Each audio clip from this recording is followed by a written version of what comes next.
کسی قبرستان میں رات کے وقت ایک شخص ایک لاش کے ساتھ زنا کر رہا تھا۔ اس وقت کا جو بادشاہ تھا وہ نہایت ہی نیک فکر انسان تھا۔ اس کے خواب میں ایک سفید پوش شخص آیا، آ کے بادشاہ کو حکم دیا کہ فلانے قبرستان میں ایک شخص اس گناہ کا مرتکب ہے، جاؤ اس کو پکڑ کر لاؤ اور اپنے دربار میں مشیر خاص کے عہدے پہ فائز کر دو۔ بادشاہ نے اس کی وجہ جاننی چاہی تو خواب ٹوٹ گیا، وہ سوچ میں پڑ گیا۔ بہرحال اس نے اپنے سپاہی بھیجے اس مقام پر، تو وہ شخص واقع ہی اس گناہ میں مبتلا تھا۔ سپاہیوں کو دیکھ کے بندہ بھوکلا اٹھا، اس کو لگا کہ آج میری موت طے ہے، لیکن جیسے ہی وہ دربار میں پہنچا تو اس کو مشیر خاص کے عہدے پہ بٹھا دیا گیا۔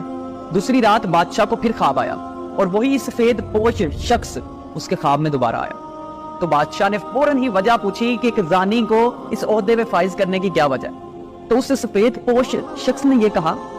کہ اللہ تعالیٰ کو اس بندے کا گناہ سخت ناپسند آیا، لیکن چونکہ ابھی اس کی موت کا وقت نہیں ہے،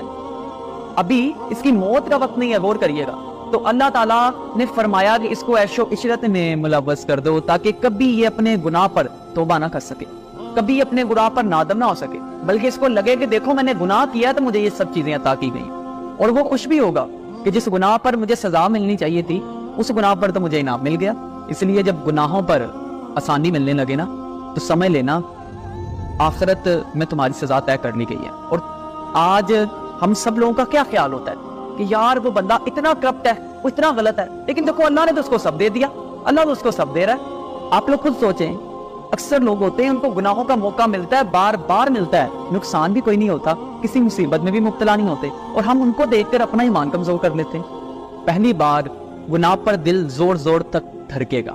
دماغ غیر شعوری طور پر سگنل دے گا، دل کو ٹھیس پہنچے گی، جسم لاغر ہونے لگے گا، جسم کانپنے لگے گا۔ یہ وہ وقت ہوتا ہے جب ایمان جھنجھو رہا ہوتا ہے کہ باز آ جاؤ، پرے ہٹ جاؤ، لیکن جب دوسری باری آئے گی تو اس چیز میں کمی ہونا شروع ہو جائے گی، اور پھر ایک ٹائم آتا ہے انسان مست ہو جاتا ہے، خوش ہو جاتا ہے، لیکن اس کو یہ پتا نہیں ہوتا کہ اوپر